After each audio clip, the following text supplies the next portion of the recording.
Starting with lucky 13, Luc Longley in 91, Australia and New Zealand have provided the NBA with copious amounts of rookies, going from a light drizzle to a steady stream of starting fives. It's Zac Hayse here for Complex AU, and we've brought out a squad of fanatics for our top 10 ANZ ballers presented by the Adidas Top 10, available now at Foot Locker.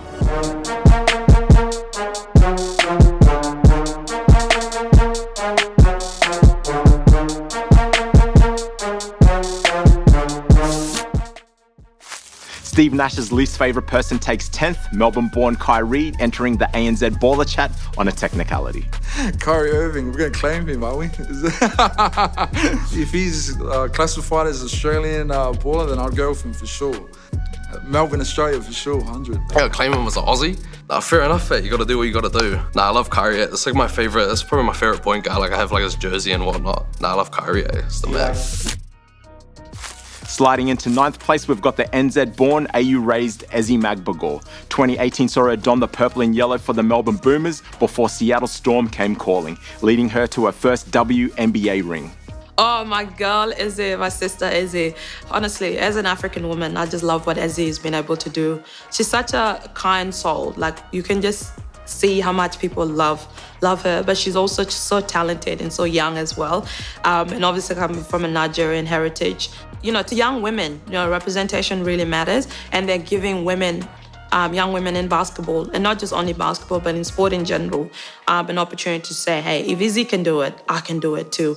These little girls that are watching them play, and you see this look in their eyes when they see one of the girls go down and, you know, fast break behind the back, through the legs. It's like, oh, maybe I could do that.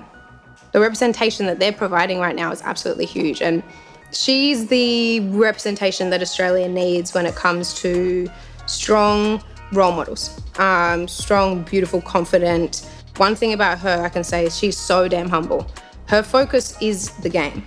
Her focus is fitness and health and being a positive role model, both for Basketball Australia, for Australia as a whole, and the African community. A staple in Australian sport, 7-time MVP Andrew Gaze put in 22 seasons with the Melbourne Tigers, also putting up single seasons with the Washington Bullets and San Antonio Spurs.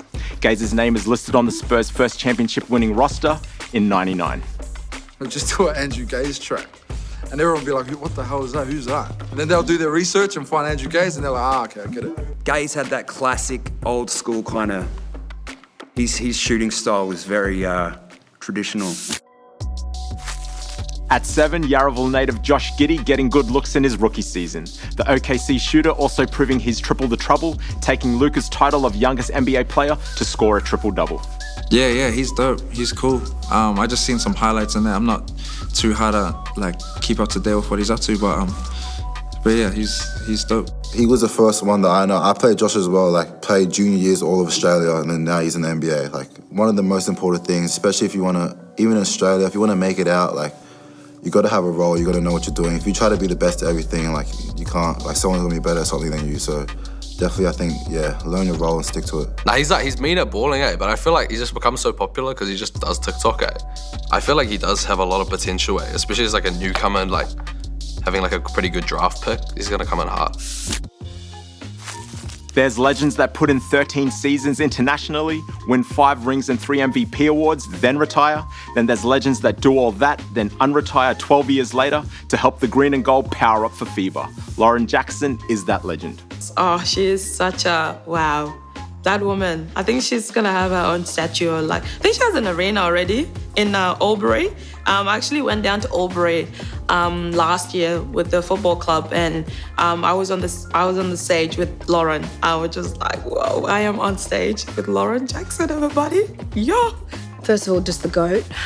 Everyone knows now that she's come back. 12 years, I think she's been absent from the basketball industry, which 12 years is the career length for some people. So I'm heading over to Sydney to watch the games, and her and Ezi, I cannot wait to see them play.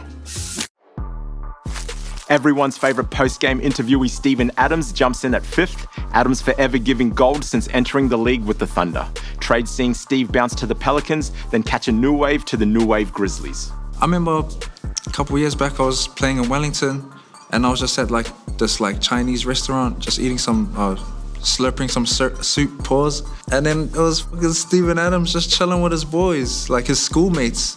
Cause like I was like, man, surely he's got like his heaps of boys, and he was just with like 2 little homies. Like, and I was like, holy shit, Steve Adams. He's just a normal, regular person when he comes back home and that. So yeah, he's a legend in Aotearoa for sure. Always like this Māori basketball tournament in Rotorua, like when we were teenagers, and I think he's like a year or 2 younger than me, but he was dunking on homies like it was nothing, you know. So, and if you know who his sister is and his family, then you're like, of course, they're gonna be something. So. But when I saw him, I was just like, right, it's pretty cool that this Māori dude is just like out there, even like wearing our sleeve, you know what I mean? Because I feel like that in itself begs the question for people, like, what is that? Where is that from? And then he gets to then answer that question and be like, I'm Māori. Like, even he was born in Rotorua. So like that in itself, like I feel like it's just cool representation. I feel like representation is very important for Pacific Islanders and Māoris, just for me personally. And I was just like, that's so cool. Like just a Māori bloke on that like type of worldwide stage level, repping himself wherever he goes. Look at him, he's built proper. Run into me, Logics. The NZ GOAT. I don't think anyone from like NZ in terms of like basketball has like done what he's done. I mean, he's represented like our specific islanders and stuff. So, and just putting us on the map and just keeping it humble. I think that's like his humility is probably like the best characteristic. Burning Man regular and 4-time All-Star Liz Cambage has our 4th spot. The former LA Sparks player stepped away from the WNBA in 2022. Not many people are gonna do what Liz has done, you know. But from what she's done on the basketball court, people need to respect that. It's like, respect what she's been able to do on the basketball court, because maybe because of Liz, some girls have gone and picked up a basketball and played basketball. Liz has played in the WNBA for a while now, and that's a dream goal for any girl.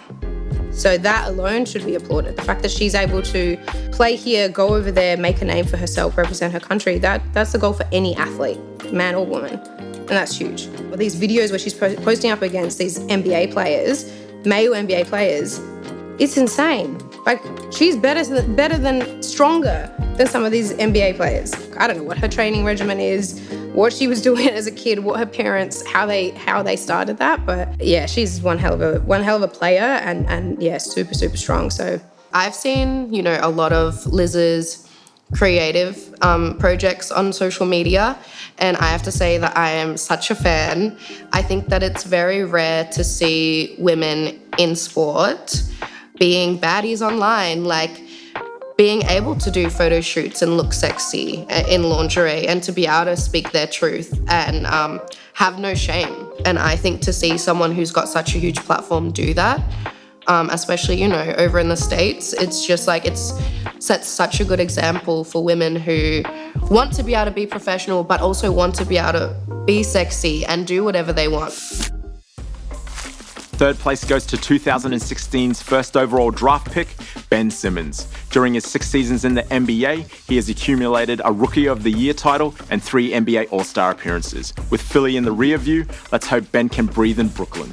Yeah, he's cool too. I don't know about 3-pointers, but no, he's a G. I seen him I've seen some of his stories in there, and he still lives his life. Gotta give these players a break. There's a lot of pressure on the court, you know, like, it's only a game at the end of the day, but I know there's a lot of backlash and stuff, but he's still a G, yo. Obviously, my name's Melbourne. I'm very passionate of where I come from, so anyone that comes out of Melbourne, Australia, I'm a big fan of.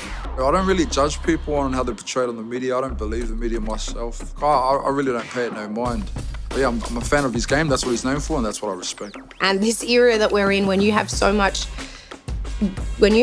hype around you, as it was when Ben came out and unfortunately had his injuries. The world is a scary place online. Don't get me started on Twitter. I can't do Twitter. He's young, first of all, and his focus is basketball, and he's playing away from home, away from family. Like, how is he supposed to deal with all the other stuff that comes with being famous, being an NBA player, and representing your country? That's a lot. And it's easy for us behind the scenes to just go, oh, you should be doing this, you should be doing that. But when you're at a certain level like that, they just presume that because you're already at that level, then what you get is you're going to be rich and famous, then you've got to deal with the negativity and the backlash. They're still human. Off court, I have respect for what he's doing. He's got the Do More project. Actually being a part of community, because, you know, we just spoke about how Australians can be so disconnected from America, but actively kind of doing things within the community here, like coming back and forth, creating opportunity for people wanting to do the same thing is also incredibly important. And I know that a lot of athletes do, you know, a lot of work behind the scenes, but to know that a lot's done here locally, I have mad respect for that, and yeah. Lucky 13 Luc Longley takes the silver medal. The 7th overall pick helped win 3 rings in 4 seasons with the Chicago Bulls. The 3-time Olympian went on to become the Boomers' assistant coach in 2013. Like back in the days, I had a Nintendo 64 and NBA, or must have been like NBA 2000 or something, like crazy. Their faces used to be pixelated, and he had a big ass square head. And so I was like, oh, I'll pick this dude, he looks solid. I didn't even know he was like, if he was good or anything. And then when I started watching NBA properly, I was like, oh, he's actually Chicago Bulls with like Scottie Pippen and Michael Jordan, so yeah. Longley's a legend, and he was huge for the Bulls back in the day. Doesn't get enough credit, really. He should have been in, is it Save the Last Dance or is it Last Dance? Save the Last Dance is a rom-com. Yeah, he should have been featured in that. I feel kind of bitter about that. Proximity to great people don't make you great, you know what I mean? Like I can be, it doesn't mean anything, you know? I'm not saying about him, you feel me? I'm not gonna violate, man, but nah, you gotta get your branding on point, man. Maybe I'm not in the know. Taking the ANZ Ballers gold spot is the blue, white and green's greatest ambassador, the Torres Strait Titan, the Mer Island Marvel, Bala Paddy Mills. Now running with Brooklyn in his 13th season, Mills is still one of our greatest exports and one of our most important assets. Yeah, Paddy Mills, I feel like he's a staple Australian basketball player. Like you see him playing for the Australian team and the NBA, and like he's like a local, you know what I mean? Even like me being in Auckland, I still fuck with Paddy Mills, so yeah, Paddy Mills is on, yo. Because the rest of the team probably had their glasses on like 5 days deep on a bender, and he's with his family with the medal, you know? So that just goes to show how much a real G Paddy Mills is. When he came down after winning the championship, he organised for me to come down and be able to hold the trophy in Melbourne. So I got to hold the actual NBA trophy. It was amazing. It was a dream come true, because I always wanted that when I was growing up. I wanted to be a basketballer. I thought when I was young that might happen, you know. I wished for that to happen, but actually holding it was crazy. For Australia, he's our golden child when it comes to how he's represented the country both on and off the court.